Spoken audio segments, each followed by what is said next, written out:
कहिबे की करबे डरामा जइबे की करबे डरामा अगन तोरा बाप के नहा जइबे की करबे डरामा अगन तोरा बाप के नहा तोरा दादा के नहा बाप के नहा तोरा दादा के नहा जइबे की करबे डरामा अगन तोरा बाप के नहा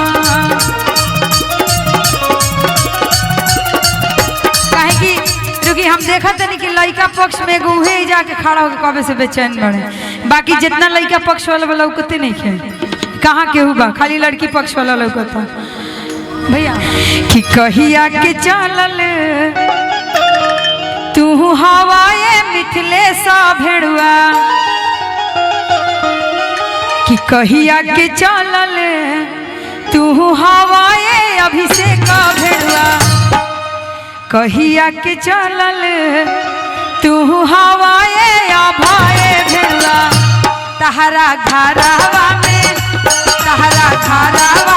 चोरावा समइले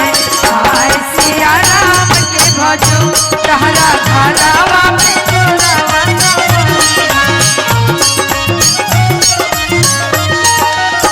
कहिया के चलल तू हवाए निरंजन भेड़ुआ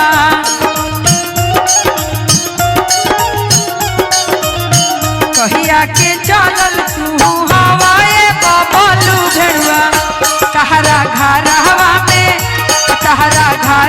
में चोरावा समइले आय सिया राम के भजो तहरा घरवा में चोरावा समइले आय सिया राम के भजो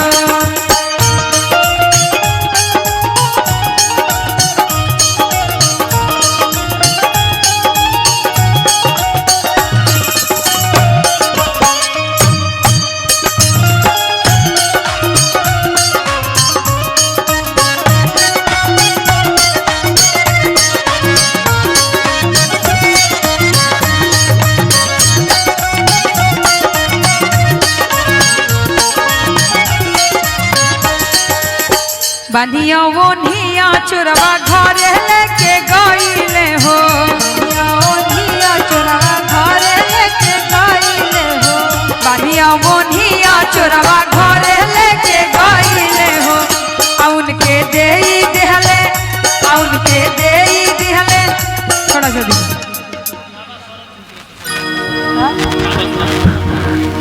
बनिया वो निया चोरवा घरे लेके गईले हो आ उनके दे देले हमरा अंकित भैया के से जरिया आ उनके दे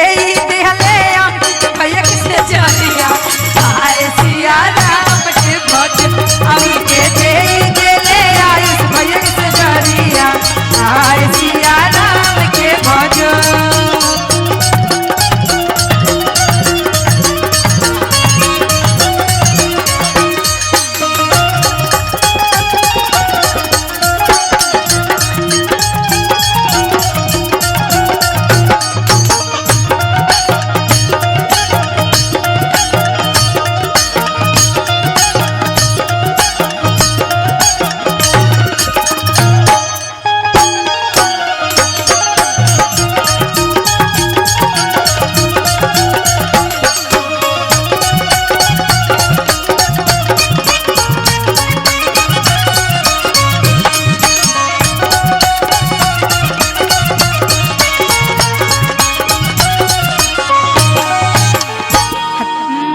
कि हथवा के बैग लेके घूमेली रूमी छिनरो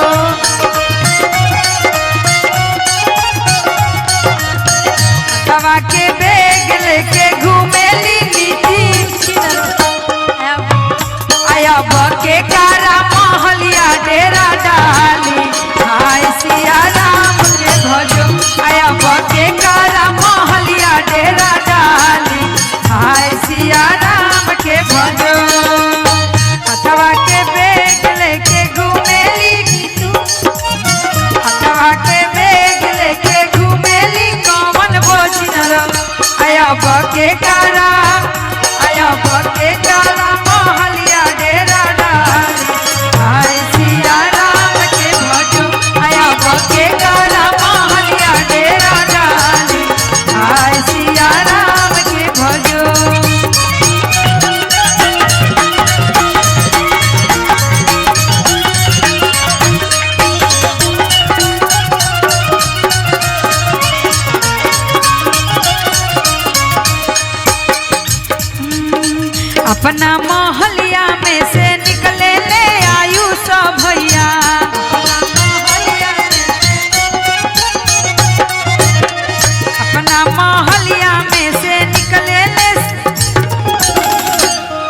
कि अपना मोहलिया में से निकले ले सोनुआ भैया,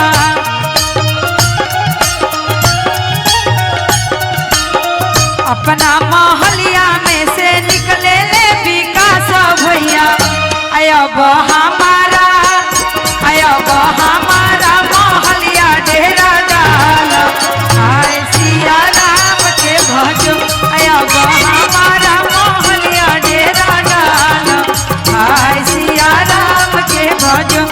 अब हमारा मोहलिया,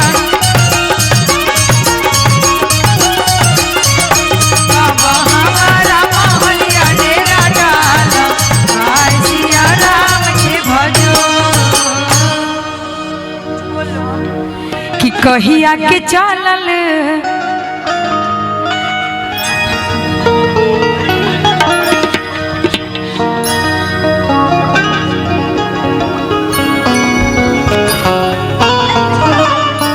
अच्छा, यहाँ विवेक जी के भाई लोग का नाम तो बहुत बा,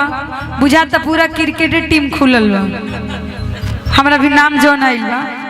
तो एमे से जौन जे जब मंच पाइल हम वहाँ नाम पूछल चाहतनी के हम। अभिषेक जी, मिथिलेश कुमार जी, अभय सिंह, सोनू के है भाई।